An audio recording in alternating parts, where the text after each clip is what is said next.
Orlana, your connection to events, topical interests, issues, and the movers and shakers in your world, and the opportunity to learn things that make you say, oh, what's for dinner? It's not a question, it's a test for parents, especially with almost 60% of kids being picky eaters. Joining me today is Meaghan B Murphy. She's the author of Your Fully Charged Life, a radically simple approach to having endless energy and filling every day with yay. This mom of three is also an editor, an on-air personality, lifestyle and health expert, as well as a home hack master and certified trainer. Woo! She is here to share her secret to winning over your picky eater. And the answer is, well, I'll let Meaghan tell us. Meaghan, welcome to the Ohh Show. Yay! Thank you for having me. So, Meaghan, let's dive in. Talk to us about picky eating. Can you share some stats and some solutions with us? You got it. So I am raising 3 picky eaters, and I know I am not alone. That's why I'm excited to be teaming up with CPAC, America's #1 frozen shrimp brand. They did a survey, very comprehensive survey with Talker Research. They looked at 2,000 parents from across the country of school-age children and really took their temperature on the kids' eating habits. And there's some fun findings. So the first one was that dinner time is hands down the most stressful meal for parents. That is when they are making the most negotiations with their kids and getting the most pushback from picky eaters. 5-year-olds are officially the pickiest age group, which I thought was so funny. And on average, parents are making 5 negotiations per week. So eat this or you don't get dessert. Eat this or it's an early bedtime. We're doing that at least 5 times a week. And then overall, 44% of parents are worried that, hey, this pickiness is actually going to affect our kids' overall nutrition. So that I was just having so many flashbacks of myself growing up as a kid because I definitely was a picky eater. So I know I drove my mom crazy. Do you have any solutions to help parents with picky eaters? Absolutely. And I'm a picky eater myself. So I think seafood, #1, is worth a second look because 36% of parents said, my kid never says no to shrimp. And that's why I have CPAC on the menu. The pickiest eaters pick CPAC. It is in my freezer. I know that I can get sauteed shrimp on the table in 20 minutes or less, high in protein. My kids love it. My kids will also do the popcorn shrimp and the butterfly shrimp in the air fryer themselves after school as a snack. And that was another interesting finding from the survey. When kids are involved in meal planning and meal prep, they're absolutely more likely to eat. Another really fun finding was that, we can't introduce too many new things at once. So you have to do this gradually and take something tried and true. Take something your kids love and pair it with something new. So tried and true plus new equals dinner winner. And for me, with my kids, I know that's a baked potato. My kids love baked potatoes. So I'm going to serve a baked potato and then I'm going to say, ooh, and now try this new thing. We realize that will make them more likely to try and enjoy the new food. Now, I mentioned as a kid, I was definitely a picky eater. Unfortunately, I guess that hasn't changed for me. As an adult, I'm still a picky eater. And I'm sure there's many more adults. You just said that you were too. So what are some seafood options that anyone would enjoy? So this was interesting. 1 in 4 parents said, confession, I'm a picky eater and I was a picky eater as a kid. And I'm in that camp, right? I am not the best eater. I'm really trying hard to eat more seafood from a nutritional perspective. I want the protein. So, that is why I'm turning to CPAC. And I think the pickiest eaters do pick CPAC. I've got favorites, the shrimp scampi, the Cajun style shrimp. My kids really love the butterfly and the popcorn shrimp. So a lot of those options. And we've established something called Seafood Fridays, where we're really making a conscious effort to eat more seafood and put it on the menu. I love this. I have to make sure some family members listen or watch this episode. My niece recently, she has oh darn, I forgot their age. I think one is 10 and the other one might be 7 or 8. She made meatloaf for the first time and they were like, they ended up liking it, but just that whole introduction of something new. It is really tricky. I feel that my kids are 14, almost 13 and 11. And I get it. Like I just started really cooking a lot and trying to serve up healthier dinners. And it is really, I think the greatest trick is something they love with something new. Yes to the meatloaf, but sneak in a baked potato or mashed potatoes or something you know they love. All right. I'm going to make sure everybody watches or listens to the show.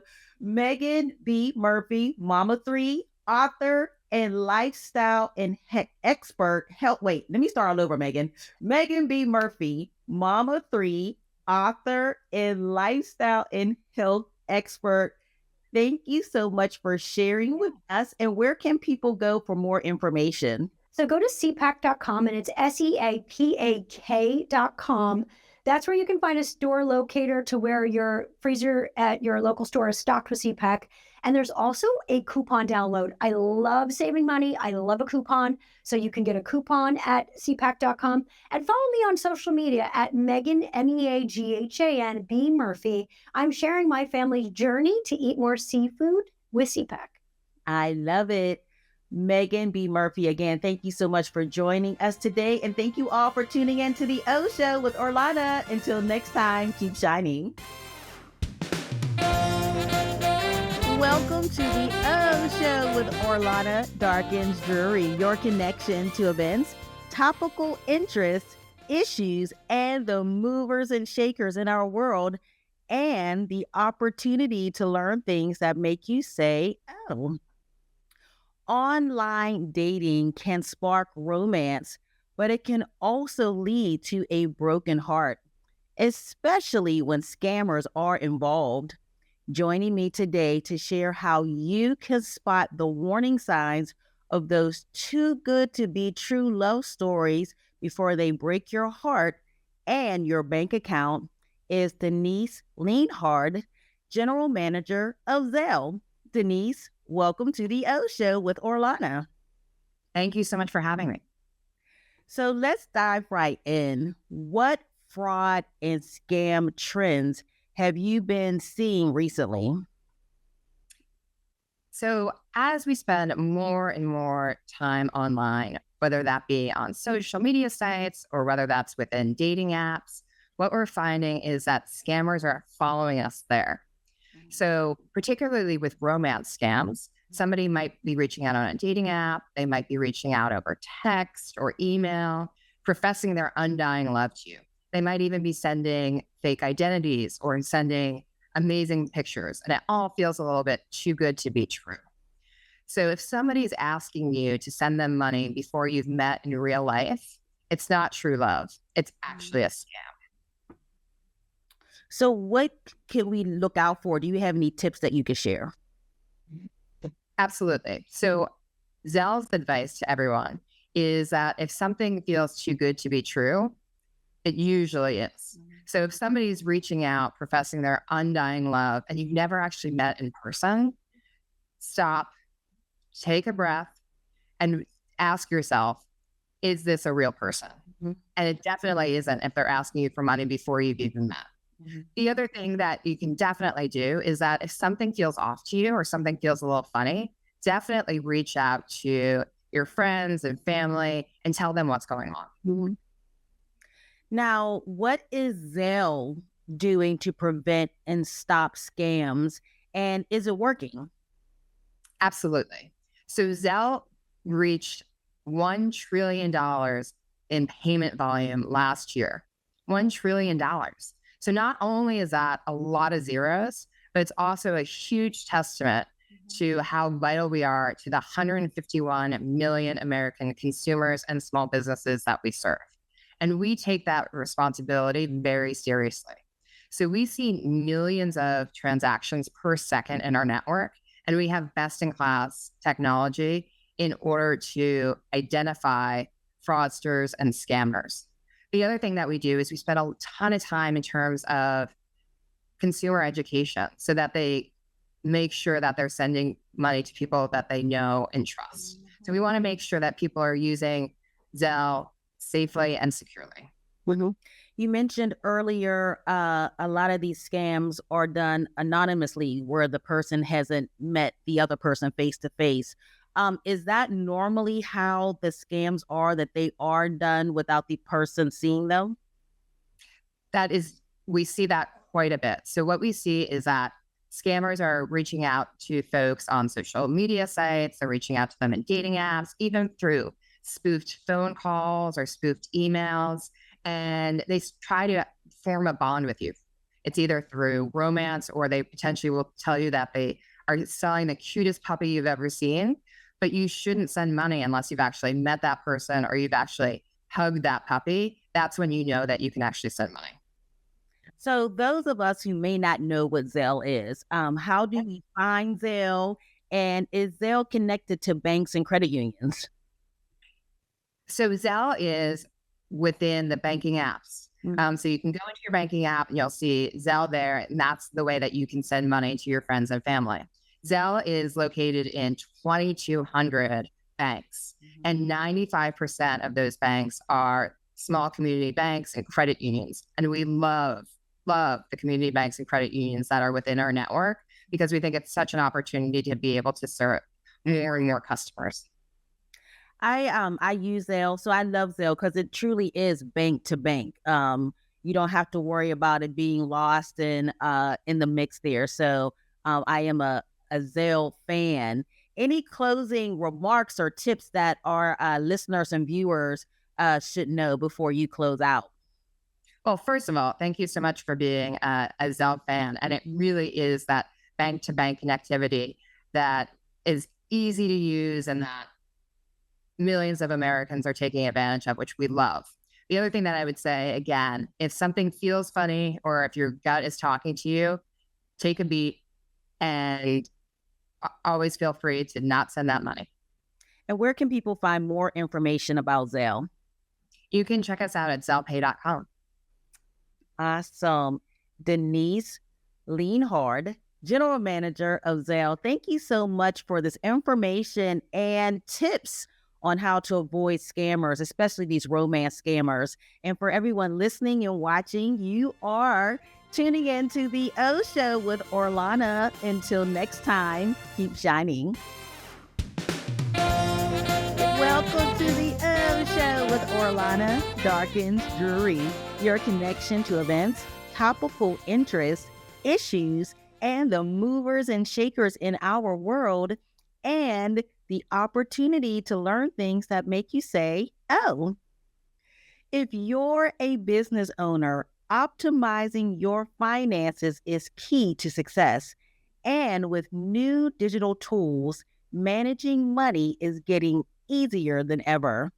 Joining me to share tips and advice on how to better manage your business finances is Sarah Acton, Chief Customer Officer at Bill, which is a leading financial operations platform for small and mid-sized businesses, and Brendan Martin, co-founder of Joe Coffee and a Bill customer.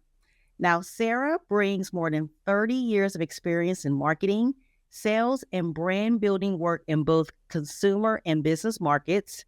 And Brendan has 17 years of experience in product launches and is well known for his ability to identify problems or pain points and create innovative solutions with technology. So we have a dynamic duo here. So Sarah and Brendan, welcome to the Ohh Show.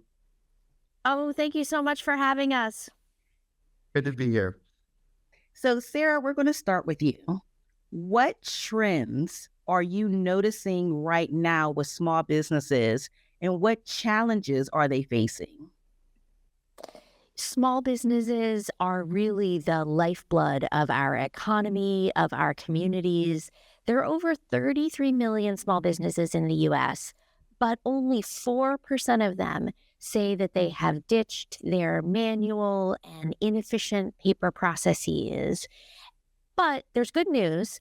Over 90% of them agree that by automating their finances, they will be able to find business efficiency. And so, as you think about managing the finances, everything from invoicing to bill pay to managing your spend and expenses, being able to automate that and do it all on one platform drives huge efficiency and enables small businesses to really have confidence in managing their business and find efficiency. Brendan will be the first one to tell you he's always looking for ways to get more efficient and take that time and put it back into the thing that small businesses got in business to do, which is serve their customers. So, Brendan, since she mentioned you, tell us your experience as a small business owner and some of the challenges you face and maybe how Bill has helped you out. Absolutely. As a business leader here at Joe, I'm really focused on how can we help thousands of independent coffee shops across the US access the same benefits from technology that these big corporate giants rely on, but without having these massive budgets or in-house teams. So as a small business ourselves, we're facing a lot of the same challenges that any small business faces. How can we manage our finances effectively? How can we eliminate manual tasks? How can we stay protected from things like fraud? These large corporations have entire departments to handle this. But for small businesses like ours, this is just one of the many hats we speak about that we have to wear on top of everything else we're doing. So having the right technology tools really does make all the difference in being able to grow and scale your business. And that is exactly why we use Bill to streamline our financial operations, automate all of our payments, and reduce our risk. So just as we empower small businesses to focus on what they do best, we rely on trusted partners just like Bill to help us do the same. So, you talk about is streamlining the business, you have more time to serve customers. Is it easy to use? Absolutely. It's one of my favorite tools. Everything is set up. It's very intuitive, and everything I can automate the majority of it. So it's a very easy tool to use. Absolutely. And then as a business owner, I'm sure, you have to set some time to set it up. Is the setup time just as easy as the platform itself? Absolutely. And I think it's one of the easier setups I've come across. It takes a few minutes to sign up, and they go take you through the security process and make sure that you are who you say you are. So, and whatnot. But yeah, other than that, it's very easy. All your vendors are there automatically. So when you need to find somebody to pay, it's as easy as searching them and verifying their account, and being able to remit payments to them. It's very simple. Okay. So, Sarah, how does Bill support businesses in optimizing their finances? Orlana, it starts with first managing and getting a handle on your money in, your money out. And once you're able to manage it, then you can move into optimizing, helping to make sure that your finances are working for you and working hard. And lastly, it's about forecasting, being able to look a little bit into the future and be able to see and inform your decisions today to help you drive growth tomorrow.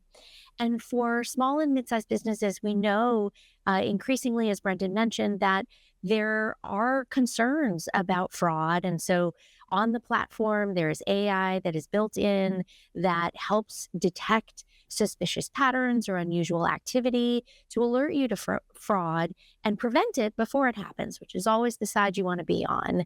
And that gives small and mid-sized businesses both peace of mind and confidence that one of their hardest earned and most valuable assets, their cash flow, is protected. Mhm. Now, is Bill.com, is that more for businesses that are brick and mortar or all businesses as far as like digital creators, things like that, online businesses? We are incredibly lucky that we get to serve businesses across so many different industries. So everything from retail and brick and mortar to services businesses to lots of nonprofits, lots of industries we serve that are looking to really optimize how they're thinking about running the financial side of their business, which we know is critical to driving success. And then can you talk about a little bit more about how Bill helps prevent fraud? Absolutely. So our platform, we move about 1% of the entire U.S. GDP. And so as you think about how much money moves across the platform and our ability to use the power of technology to be able to understand trends and patterns and be able to make predictions about things that look unusual or suspicious, part of that is by virtue of the technology, but part of that is by virtue of our scale. Mm-hmm. And Brendan, how long have you been using Bill.com for your business, Joe Coffee? They were one of the first solutions that we started about 8 years ago. So we have been doing business with Bill from day one and very happy with that decision. Nice. And again, it handles all finances. So payroll and paying vendors, it takes care of all of that. Yep, and things too like expense management. So we have our entire team set up on expense management so we can manage that easily. And is it a free platform? Is there a fee associated? How does that work? Anyone can answer that. We are a subscription-based platform, and anyone can come and take a free trial, but we are a subscription-based platform. And then depending on how you use the platform, what your needs are, there are various options for what kind of subscription is right for your business. I like it. So where can people, and I love that you also included nonprofit organizations. I didn't know that. So if you're a small business, mid-sized business, or a nonprofit, where can we go to learn more about Bill? Come visit us on our website, which is simply bill.com. Very good. This was very informative.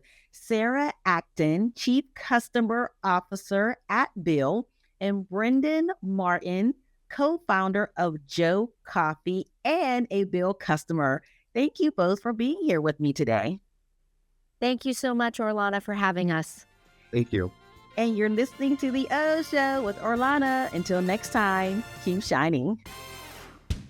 Welcome to The Ohh Show with Orlana, your connection to events, topical interests, issues, and the movers and shakers in our world, and the opportunity to learn things that make you say, oh. Heart disease remains the leading cause of death in the United States, and the risk is not exclusive to older generations. Some studies show that approximately 15% of Gen Z could be living with a heart condition. But the good news is that most Americans can improve their cardiovascular health with small, sustainable lifestyle changes.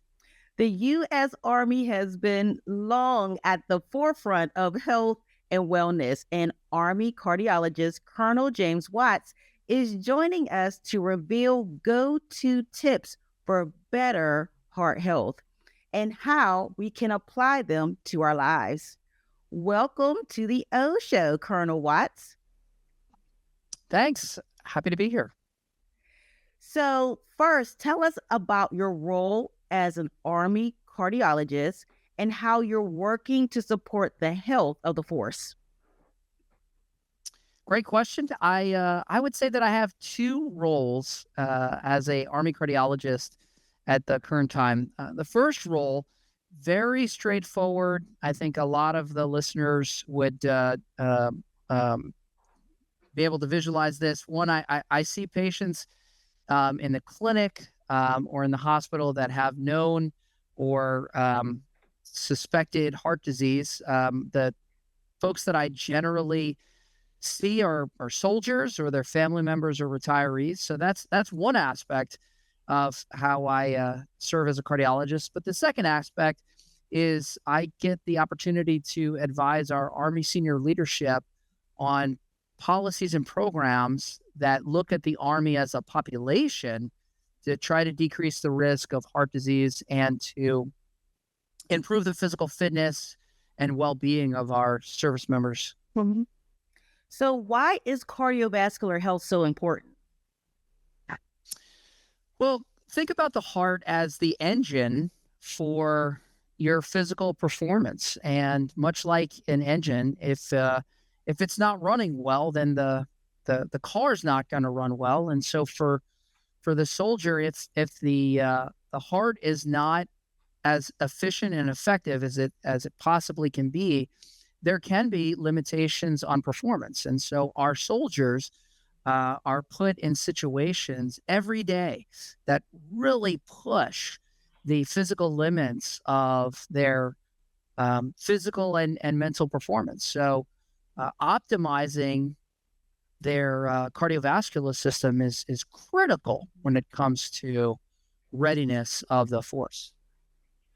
So, what are some Army based techniques that civilians can use in their everyday lives to improve their cardiovascular health? Yeah, that's a great question. I'm going to go back to something that you said earlier on in the show.